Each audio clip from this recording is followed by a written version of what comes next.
If you ever wonder just how far God will go to keep a promise, you need look no further than Genesis 15. It's one of the strangest episodes in the whole book of Genesis. God takes Abraham outside and makes a promise to him. Abraham is old, he doesn't have a child yet, and God promises, as he has promised before, that he will give a child, a son, to Abraham. And then he tells Abraham that the Israelites, that his descendants will be enslaved in a nation and that God will be with them and will one day bring them to freedom. And as a way of confirming this promise to Abraham, he has this situation set up with sacrifice and with a flaming oven and a torch and a promise. It occurs in the latter half of Genesis 15. So here's what Abraham does and what God does for Abraham. Abraham takes these animals, a heifer and a goat and some turtle doves and some pigeons, and he cuts these animals in half, except for the birds, and he places those on either side. So God has Abraham cut the animals in half and split them apart. And then God appears in the form of this flaming torch and this smoking oven, and he passes between these cut up animals. Now, why would God do that?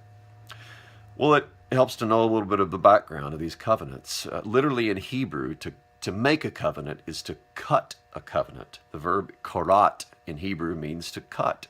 So part of the covenant ceremony, at least in this kind of covenant, was that the sacrificial animals were cut. In this situation, they were cut in half and then split apart. And then traditionally, the parties that were making a covenant would walk between these carcasses of the sacrificial animals. And what they were promising was more or less that if they did not keep this covenant, if they broke the covenant, then may the same thing that happened to these animals happen to them. So more or less, they were saying that if we don't keep this covenant, may we too be split in half. They were putting their life on the line when they made this covenant. Now think about that, because God is saying to Abraham and to us that he is so faithful in his keeping of the promise that should he not keep the promise, then may the same fate fall upon him. God is making this promise, not Abraham. Abraham doesn't pass between the pieces. It's God alone that passes between these cut up carcasses of sacrificial animals. That's how far God is willing to go to confirm that he will keep his promises. Now, there's a hint of God's fidelity in the future in this past sacrifice as well. Because if God was willing to end his life in order to keep this promise for Abraham, then God actually did keep his promise by giving up his own life on the cross. That ultimately is how far God was willing to go to keep his promise. He promised to save us. He promised to bring us out of slavery to sin and to death and to the grave. And he actually gave his own life. He died on the cross. God died on the cross in order that we might be rescued, in order that we might have his free grace and forgiveness.